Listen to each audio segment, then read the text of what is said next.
ஆனால் நாம் அதிகமாக கோபம் கோபம்னு சிலர் சொல்றதை நாம் பார்த்தோம்னா நம் ரத்தத்தில் அந்த இதே மாதிரி ரத்த கொதிப்பு அந்த நிலையிலும் வரும்.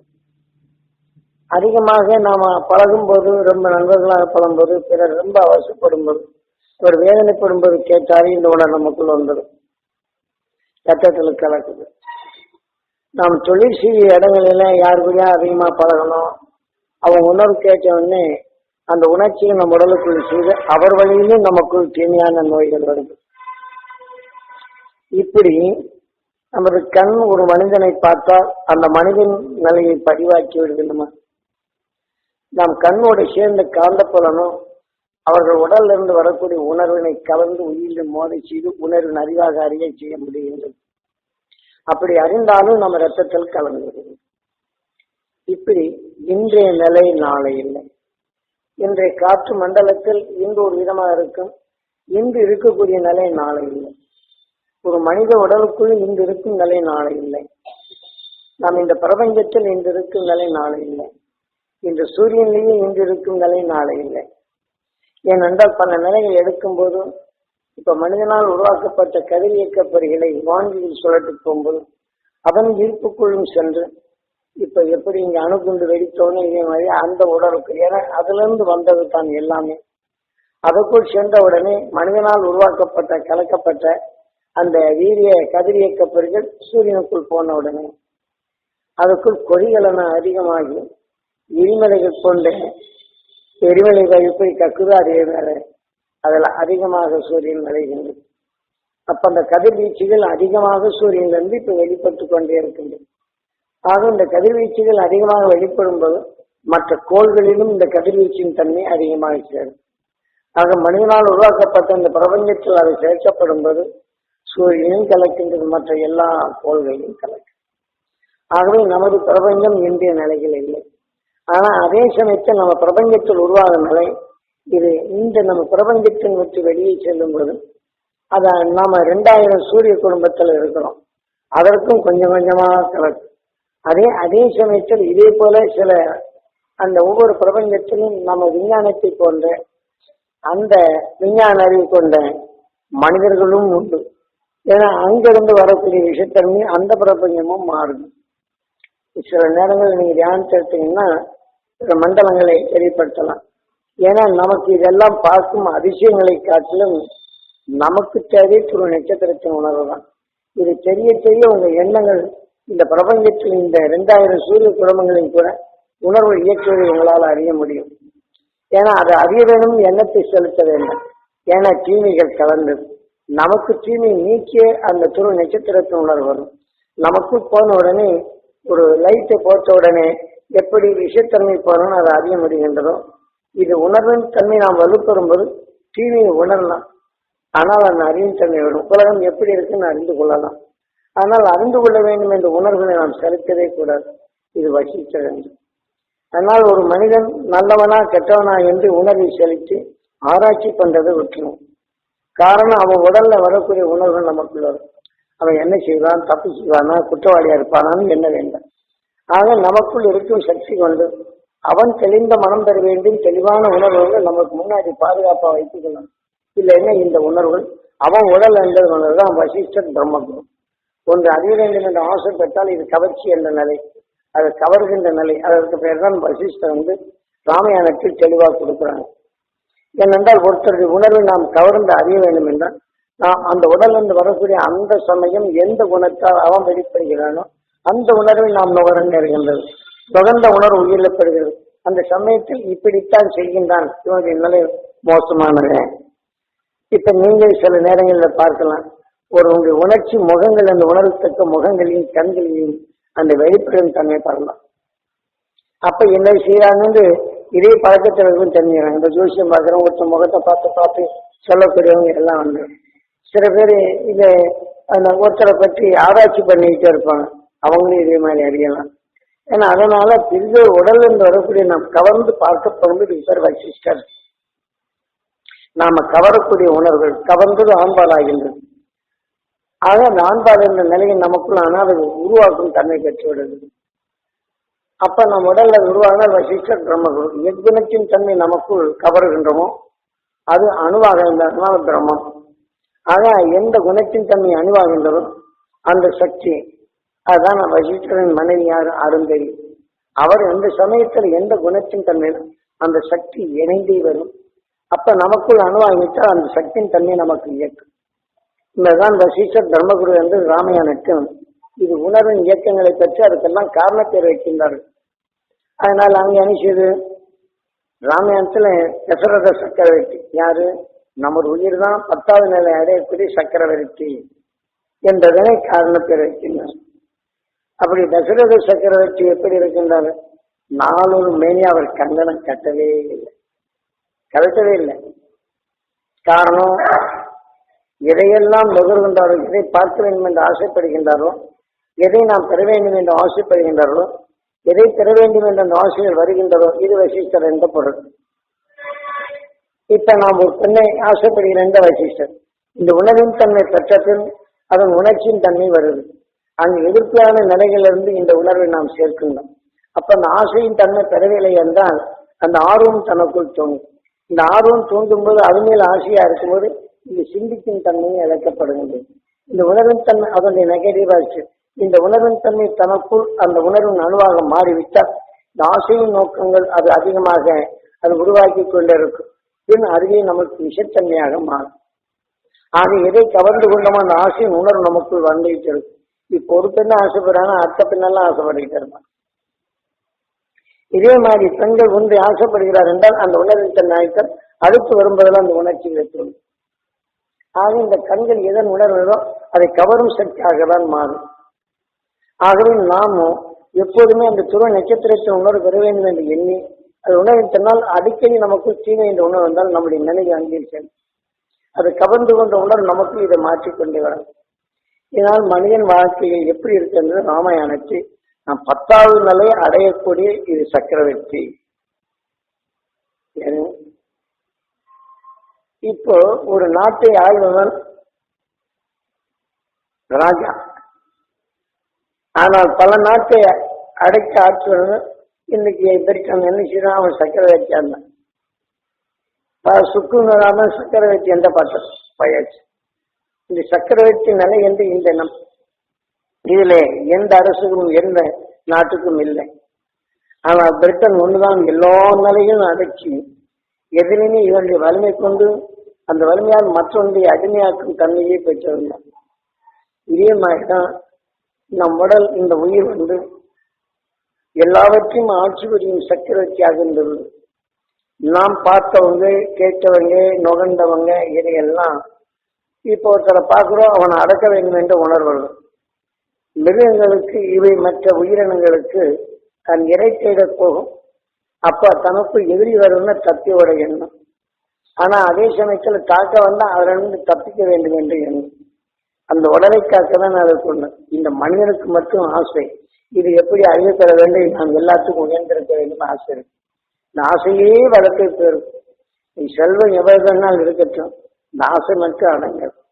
நீ சாப்பாடு போட்டு போதும் போதும் நீ எவ்வளவு போட்ட உடனே கொஞ்சம் வயிறு இருந்துச்சு எப்போதும் இது போட போட நான் சொல்லிக்கிட்டே இருக்கிறேன், போட்டுக்கிட்டு இருக்கான்னு கோபம் தான். அதே சமயத்துல இந்த செல்வம் வர்றது வந்துகிட்டே இருந்த கோபம் வர்றது இந்த கொஞ்சம் சந்தோஷம் வந்துகிட்டு இருக்கு. வருமானம் வருதுன்னா குஷியா இருக்கு. ஒரு வருமானம் கொஞ்சோடு குறைஞ்சினா வரும், சோர்வு வரும், அந்த வேதனை வரும். அந்த வேதனை வந்தவனை யாராவது நமக்கு சிரிச்சு பேசினா அவ்வளோ சண்டை போகுது பாரு. நம்மளுக்கு தெரிஞ்சுக்கிட்டு நம்மளை கிண்டல் பண்றான் பாரு அப்படிங்கிற இந்த உணர்ச்சி தான் வரும். ஆகவே மனிதனுடைய ஆசை இருசூழும் நிலையதானே தவிர தெரிந்து கொள்ளும் நிலையில்லை. ஒரு விஞ்ஞானி அகண்ட அண்டத்தையும் அவன் காணலாம். அந்த அகண்ட அண்டத்தை அவன் காண்டாலும் அவன் குடும்ப வாழ்க்கையிலோ மற்ற நிலைகளில் சூன்யம்தான். அந்த உணர்வுகள் அதிகமாக அதிகமாக ஆராய்ச்சி எவ்வளவு கொடுக்க வந்தா போதும் உடனே விருப்பு உணர்வு இதனிலை ஆகும்போது அவனுக்கு ஒரு மயக்கமே வரும். இதே மாதிரி இந்த ஜோசியம் ஜாதகம் பார்க்கிறவங்களுடைய நிலைகள் எடுத்துக்கிட்டோம்னா இதே போல அறிய வேண்டும் என்ற ஆர்வம் அதிகமாக தூண்டும். அந்த அதிகமான தூண்ட போகும்போது ஒவ்வொரு மனிதனுடைய உணர்வுகள் ஆராய்ச்சி ஆக இந்த ஜாதகத்தையும் இது ஒப்பிட்டு பார்க்கும்போது அந்த மனிதனை என்றாங்க அவங்க உடல்ல விளைய தீமையெல்லாம் இங்க ஒட்டுமொத்தமா சேரும். ஆக இந்த உணர்வு என்ன செய்யுது, எல்லாருக்கும் அடிமையான மாதிரி எல்லாம் இதுல எந்த தீய உணர்வுகளோ அதை அடிமையிச்சு. யார் உடல் அதிகமா தீமையாவது அதன் உடலுக்கு இருப்போம். இதெல்லாம் இந்த இயற்கை நீதிகள் இந்த வழியில் நடக்கும். ஒருத்தர் பிரச்சனை என்ன செய்யறான்னு நீங்க அடிக்கடி இது பண்ணீங்கன்னா அவன் உணர்வு நமக்குள்ள வரும். இப்ப அவன் எப்படி தப்பு பண்ணான்னு அதெல்லாம் வந்துடும். அவன் தவறுந்த உணர்வுகள் வரப்போகும்போது நம்ம என்ன செய்யணும், ஈஸ்வரன் நட்சத்திரத்தின் பேர் இருக்கணும், நம்மளோட சொல்லப்பட்டிருக்கணும். அவனும் ஒரு தெளிவானவனா வரணும், நல்லவனா வரணும், நல்லது செய்யணும், அந்த அன்பு அவனோட வரணும்னு சொல்லிட்டோம்னா அவனை பற்றி நிலைய. நான் மோளகா தனியா சாப்பிட்டாலும் செய்யுது காரமா இருக்கு, உப்பை தனியா சாப்பிட்டா கைப்பா இருக்கு. ஆனா அந்த கைப்பு இல்லாதபடி நமக்குள்ள எடுத்து குழம்புல சேர்த்தா என்ன செய்யறோம், ருசியா மாத்திரம். ஆக அவனுக்கு தீமையின் உணர்வு தீமை செய்வோம், தீமை செய்து கொண்டிருக்கின்றான், தவறான வழியை செய்திருக்கிறான். இந்த உணர்வு என்னன்னா அடுத்தவங்கிட்ட நம்ம அவன் தவறு செய்யறான் அந்த உணர்வுகள் நம்ம ரத்தத்தை கவனம் நினைச்சது நமக்குள் நல்ல உணர்த்தை அது மாற்று அறிந்து கொள்ளலாம். ஆனா நமக்குள் மாற்றும். அந்த மாதிரி தவறிந்த உணர்வு அறிந்தால் உடனே ஈஸ்வரா என்ற அந்த துரு நட்சத்திரத்தின் மேல் நம்ம ஆன்மாவை சுத்தப்படுத்திக் கொள்ளணும். இல்ல ஆனா நம்ம ஆன்மாவை சுத்தப்படுத்தல இந்த உணர்வு நாம் சுவாசித்து ரத்தத்துடன் கலந்து விடுது. அதனாலதான் நாம அரங்கநாதம் எதன் உணர்வு உயிர் ஏற்படுதோ அந்த உணர்ச்சியில் நாதங்களாக மாறும். ஆக அந்த உணர்ச்சியில் நம்ம உடலை சென்ற பின் ஆண்டான் ரத்தன சுருக்கமா நாம நுகரும் உணர்வுகள் நம் உடலை சென்ற பின் அந்த உணர்ச்சியில் நாதங்களாக மாறி நாம ரத்த நாணங்களிலே அல்லது இந்த உடல்ல உணர்ச்சிகள் கலக்கப்பட்டு நம்மை எப்படி ஆளுகின்றது அந்த உணர்ச்சி என்பதனை தெளிவாக சொல்லுகிறதான் அரங்கநாதன். நான் அரங்கத்துக்குள் இந்த உயிரின் தன்மை பட்ட பின் அந்த நாதங்களாக மாறும். ஆகவே ஞானிகள் நாம் எல்லாம் புரிந்து நடப்பதற்குதான் அந்தந்த சந்தர்ப்பத்திற்கு காரணத்தை இருக்கு. அதனால இதை போல அந்த உணர்வுகள் நம்ம ரத்தத்தில் கலந்து விட்டால் நாளடைவில் அந்த இந்த உணர்ச்சிகள் எல்லா அணுக்களையும் போய் சேரும். சாந்தமானது மற்ற வெறுப்பு வேதனை என்ற உணர்வு இது அதுக்குள்ள போய் அடங்கிடும். ஆனால் அதே சமயத்துல நாம அருஞானின் உணர்வை எடுத்தால் அதன் வீரியத்தை தணிக்கும். ஆக இதையெல்லாம் வென்றவன் துருவ நட்சத்திரம். அதனால நமது வாழ்க்கையை தியானமாக மாற்றணும். எப்போதும் நம்ம வாழ்க்கை சோர்வோ சஞ்சலமோ சங்கடமோ வெறுப்போ தொழில் வேதனையோ இதெல்லாம் வரும்போது அதை சொந்தமாக்க வேண்டாம், அதை மாற்றி அமைக்க வேண்டும். இதான் முருகு. நாம் குழம்புகளை மாற்றி அமைக்கின்றோம், பல உலோகங்களை சேர்த்து ஒரு உருவங்களாக மாற்றுறோம், பல பொருள்களை பல வண்ணங்களாக மாற்றுறோம், பல உணர்வை மண்ணை எடுத்து பலவிதமான பாத்திரங்களாக மாற்றுறோம். இதனால இந்த ஆறாவது அறிவார். ஆகவே நமக்குள் அருந்தி தீமை என்று தெரியுது, அது நம்ம உடலுக்குள் போனா அது மீண்டும் அந்த நினைவுகள் தெரியுது. நீ சந்தோஷமா இருக்கும்போது ஒருத்தன் குறுக்க வந்து சொல்லிட்டா என்ன நடக்கின்றது, உடனே வெறுப்பு தொலைஞ்சு போற நேரத்துக்கு வந்தா நல்ல ஆராய்ச்சிகள் என்ன இந்த மாதிரி ஆகிப்பட்டோம். அப்ப அந்த உணர்வு வலுவர போகும்போது நாம் எந்த குணத்தோடு செய்தோமோ அந்த குணத்தோடு அறியப்பட போகும்போது இதே உணர்வு ரத்தத்தில் கலந்து முதல்ல பாஞ்சது அதை எடுக்கும் சக்தி நம்ம நல்ல குணங்களுக்கு வந்துடும். நல்ல குணங்கள் உருவாக்கி அந்த அணுக்களுக்கு வந்துடும். அப்ப இது கண்ட உடனே நம்ம ஆன்மாவில் இப்போ எப்படி இருக்கோ நம்ம அணுவின் நிலைகளை அதை வட்டமிட ஆரம்பிச்சோம். ஆக நல்ல உணர்வு சேர்க்க முடியாது, நம்ம சிந்தித்தாலும் கூட அது சிந்திக்கும் தன்மை இல்லாத போகுது. இதெல்லாம் எதனால வருது, நாம் மனிதன் ஆனப்பின் இதாங்க. ஆகவே எல்லாவற்றையும் தசரத சக்கரவர்த்தினா எதனையும் இந்த ஆட்சி வரியும் தன்மை பெற்றது நம்ம வருது. ஆக சக்கரவர்த்தி என்ன செய்தார், சத்திரிய தர்மம் அவன் நல்லதை பற்றி என்றதில்லை, தான் பெற வேண்டும் என்ற ஆசையின் உணர்வான் வரும். ஆக நாம் எத்தகைய நிலை வந்தாலும் நாம் அடுத்தவனை அடைக்க ஆட்சி பெறும் தன்மை வரும். இப்போ ஒருத்தன் நல்லது சொன்னால் அந்த அரசனுக்கு போய் இது சரியில்லை, அடுத்த நாட்டை நீ செயல்படுத்த வேண்டாம் அரசன் விடுவான், அந்த சக்கரவர்த்தி விடுவான். எந்த அரசுக்காவது மந்திரியோ இதெல்லாம் ஆகாதுன்னு சொன்னான், எனக்கு நீ கொடுக்கறதையும் 5ஆம் படை போடுறது இதை காட்டி கொடுத்தோம், இவனை முதல்ல மாற்று. சபையில் என்ன நீதிகள் இருக்கு. இதே போலதான் நாம 10வது நாளை அடையக்கூடியவங்க இந்த சேர்க்கும் ஆசை வரும். எதன் உணர்வின் தன்மை தீயது வந்ததோ அவனை எப்படி அழைக்க வேண்டும் என்பது. அதே சமயத்தில் ஒரு சாந்தமா இருக்கிறான், நீங்க ஒருத்தர் கொடுத்துக்கிட்டே அவனு நல்லது சொல்றாரு, அவனுக்கு உதவி செய்திருக்காரு, சும்மா விடுறோமா, அவனை எப்படி தட்டி பறிக்க ஆசை வருது. ஒருத்தன் கொடுத்துக்கிட்டே இருக்கிறான்னு சொன்னா அது கொடுக்கற வயலும் வாங்கிட்டுருங்க, இல்லைன்னு சொன்னா அவனுக்கு பழக்க தெரியாதுன்னு சொல்றேன். அவன் இருக்கும்போது கொடுக்கல அப்படின்னு சொன்னா நம்ம மோசமான கஞ்சத்தனமானவன்னு சொல்றோம். ஆக எதன் உணர்வின் தன்மை இயக்குதோ அந்த உணர்ச்சியை நமக்குள் இயக்கி காட்டுது. அப்ப எது இயக்கி காட்டுது? நம் உயிரான் எதை நுகருமோ அரங்கநாதம் வந்து உணர்ச்சியிட்ட நம்ம ஆண்டாள். ஆக அந்த உணர்ச்சியின் செயலாக தான் அந்தந்த சமயத்தில் அதது நிலைகள். நீங்க ரொம்ப நல்லவங்களா இருப்பீங்க, ஒருத்தன் அவியோகிட்ட நாங்க செய்து பார்த்தவன் நினைச்சு நுகர்றீங்க. நுகர்ந்த உடனே அந்த உணர்ச்சி நம்மை ஆளு. இந்த 10ஆம் நாளை அடையக்கூடிய இந்த உயிர் என்ன செய்யுது? நாம் அவன் தவறு செய்கிறான் என்ற உணர்வு தான் நமக்கு தெரியுது. அதே சமயத்தில் நாம் தவறு செய்யக்கூடிய நிலையில் நினைச்சு நியாயப்படுத்து. நீ தவறு செய்யறவங்களாம் பாருங்க, தவறு செய்யறத ஏற்றுக்கிறாங்களா? அதான் சத்திரிய தர்மம் என்ன அப்படின்னா தன்னை பெற வேண்டியதுதான், பிறரை அடிமைப்படுத்த வேண்டியதுதான் இந்த சத்திரிய தர்மம்.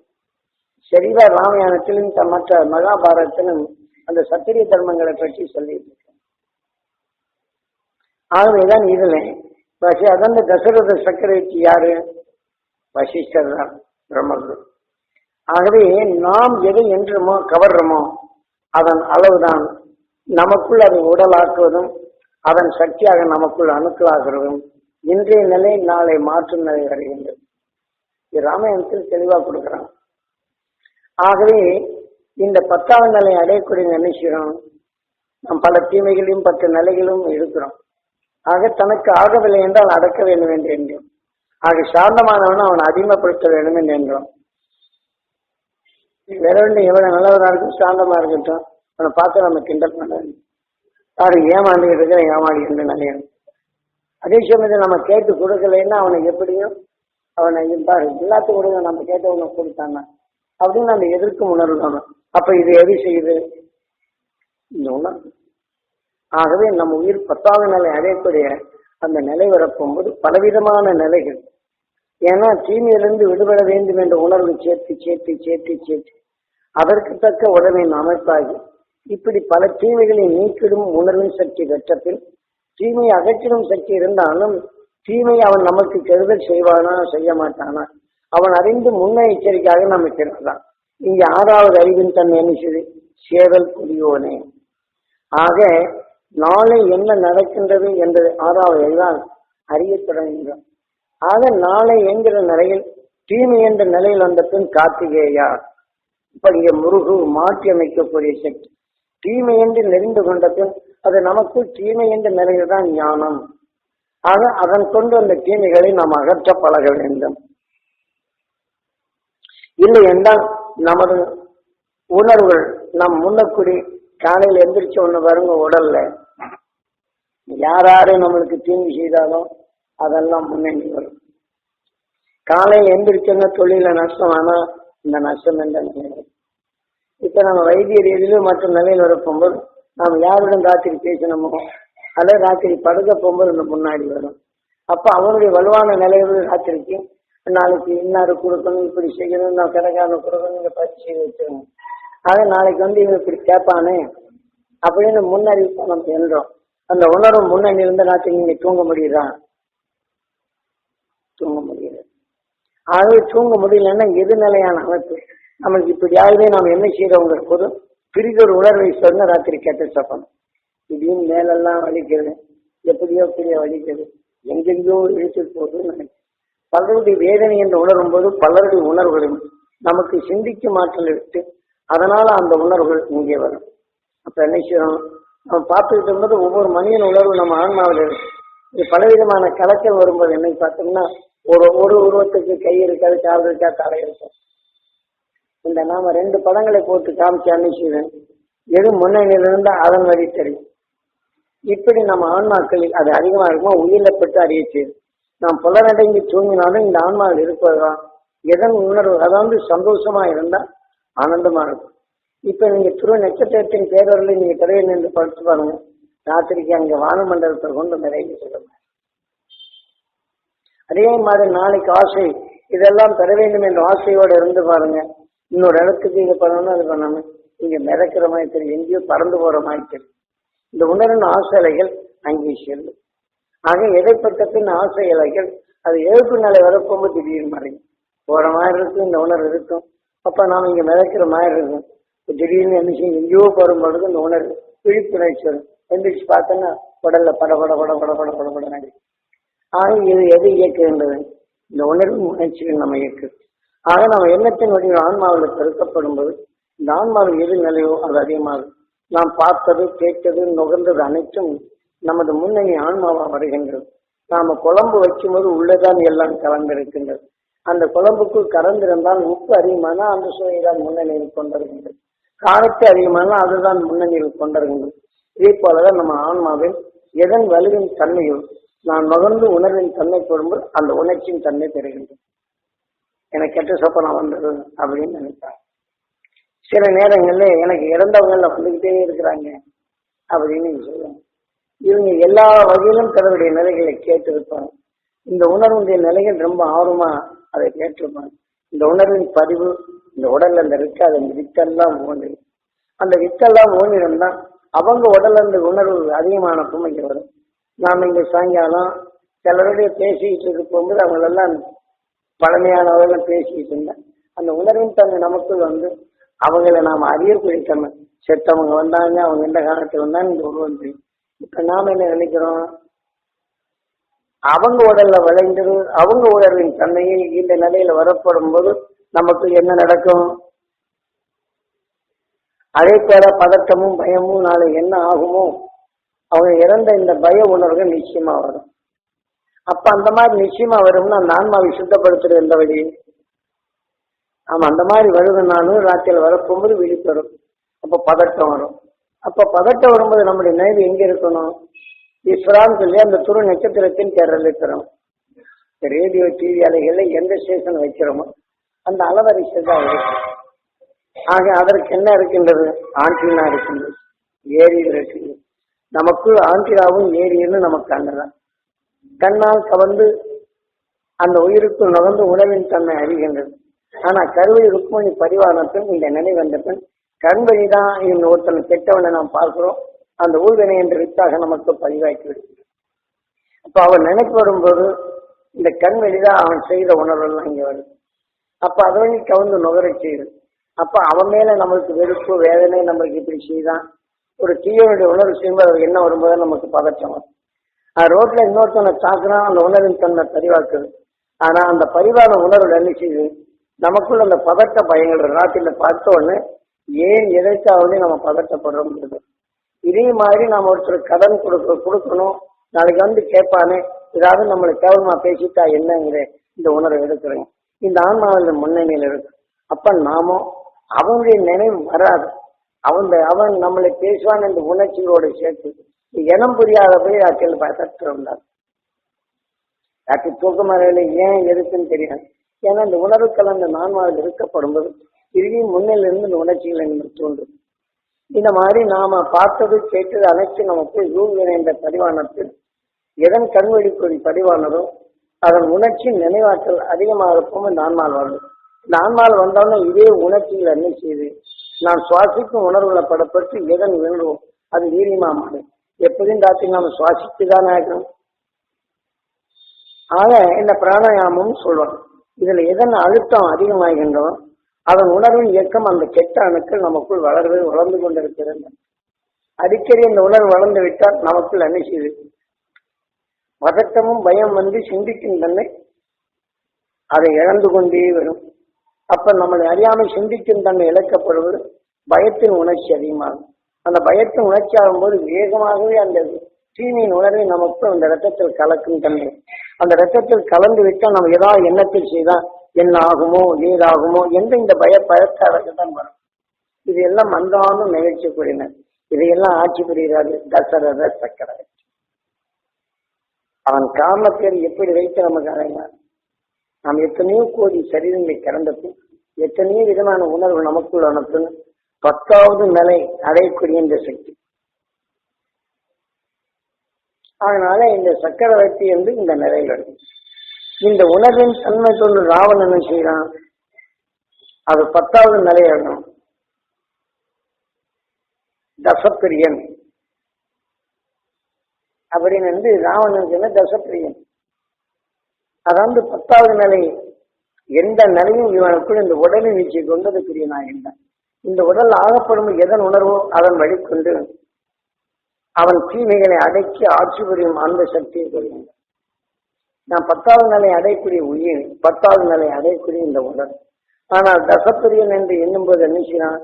ஒன்றை கொண்டு பலவிதமான உணர்வின் தன்மை தின்று கொண்டு வந்தவன். அந்த உணர்ச்சியின் தன்மை தான் நாம் இங்க இருக்கு. ஆகவே அப்படி உணர்ச்சியின் தன்மை இருந்தாலும் நம் உடல் 6வது அறிவு. இந்த தீமைகளை அறிந்திடும் நிலைகள் வருகின்றது. ஆக மற்ற உயிரினங்களுக்கு புலனறிவு 5, மனிதனுக்கு மட்டும் 6வது அறிவு.